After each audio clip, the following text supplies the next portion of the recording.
నమస్తే, welcome to Telugu రాజ్యం. ప్రస్తుతం మనతో పాటు ఉన్నారు బీఆర్ఎస్ పార్టీ సీనియర్ నాయకులు కుర్మ విజయ్ కుమార్ గారు ఉన్నారు.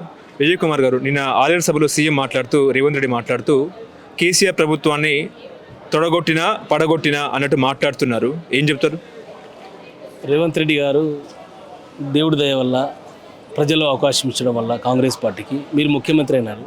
ముఖ్యమంత్రి అనేటువంటి ఆ స్థాయిని గౌరవించడం మీరు నేర్చుకోండి. ఒక బజారు భాష, ఒక చిల్లర భాష, ఒక వీధి రౌడీ భాష, ఈ రకమైనటువంటి చిల్లర భాష మాట్లాడి ఈ రాష్ట్ర పరువుని ఈ దేశ ప్రజల ముందు మంట గలపాకండి అని చెప్పేసి మీకు సూచిస్తూ ఉన్నాను. రేవంత్ రెడ్డి గారు కనకపు సింహాసన కుర్చీ మీద కూర్చోబెడితే ఎట్లా ఉంటుందో ఆ రకమైన ఈరోజు రేవంత్ రెడ్డి గారి వ్యవహార శైలి ఉన్నది.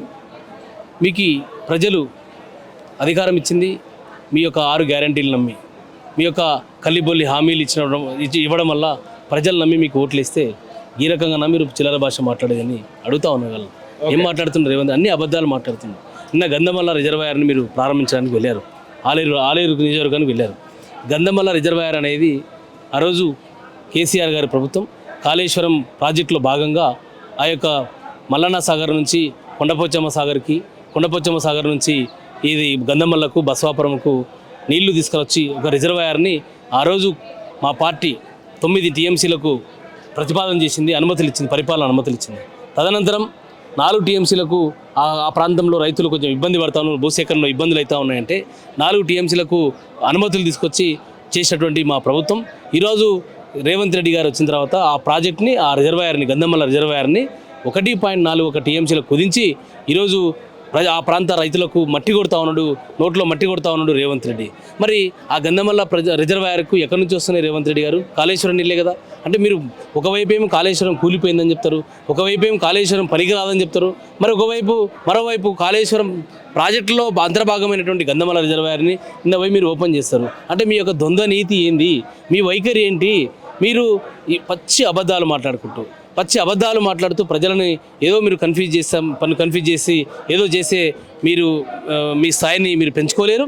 మీరు రేవంత్ రెడ్డి గారు కేసీఆర్ గారి పట్ల ఆ చిల్లర భాష ఏంటయ్యా అది? ఆయన పెద్ద మనిషి, 70 సంవత్సరాలు పైచిలుకున్నటువంటి పెద్ద మనిషి, తెలంగాణ జాతిపిత, తెలంగాణ తొలి ముఖ్యమంత్రి కేసీఆర్ గారిని పట్టుకొని దెబ్బ కొడితే కింద పడ్డాడంటావా? కాలు ఇరిగిందంటావా? ఎవరికైనా ప్రమాదం జరిగినప్పుడు కింద పడతారు, కాళ్ళు ఇరుగుతాయి, చేతులు ఇరుగుతాయి. దాన్ని ఏదో దేవుడి దగ్గర పెట్టుకొని దేవుడి దగ్గర నేను వెళ్ళి ఇంత చిల్లర భాష మాట్లాడినావు. నీవు అదే దేవుడు యాదాద్రి లక్ష్మీనరసింహస్వామి సాక్షిగా ఏం మాట్లాడారు మీరు?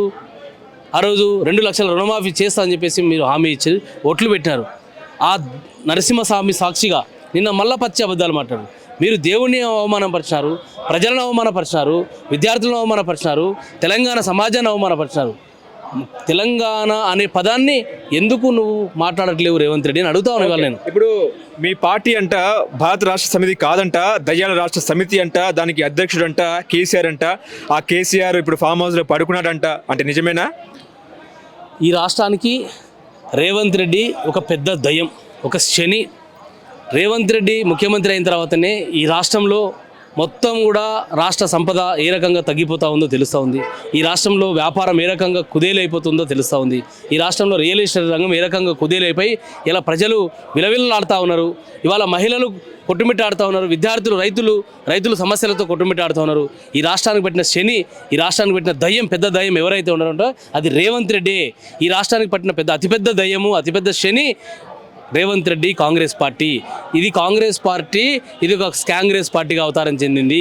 రేవంత్ రెడ్డి ఇలాంటి ఒక నోటు కేసులో 50 లక్షల బ్యాగులు మోసి దొరికినటువంటి దొంగ ఈరోజు రాష్ట్రానికి ముఖ్యమంత్రి కావడం, తెలంగాణ ఉద్యమకారుల మీదకి, తెలంగాణ విద్యార్థుల మీదకి తుపాకీ రైఫిల్ ఎక్కుపెట్టి రైఫిల్ రెడ్డిగా ఆ రోజు తెలంగాణ ఉద్యమంలో చిత్రీకరించబడిన రేవంత్ రెడ్డి ఈరోజు తెలంగాణ రాష్ట్రానికి ముఖ్యమంత్రి కావడం తెలంగాణ ప్రజల యొక్క దురదృష్టం. ఇవాళ నిజంగా తెలంగాణ ఆవిర్భావ దినోత్సవం రోజు ఏం మాట్లాడారు మీరు?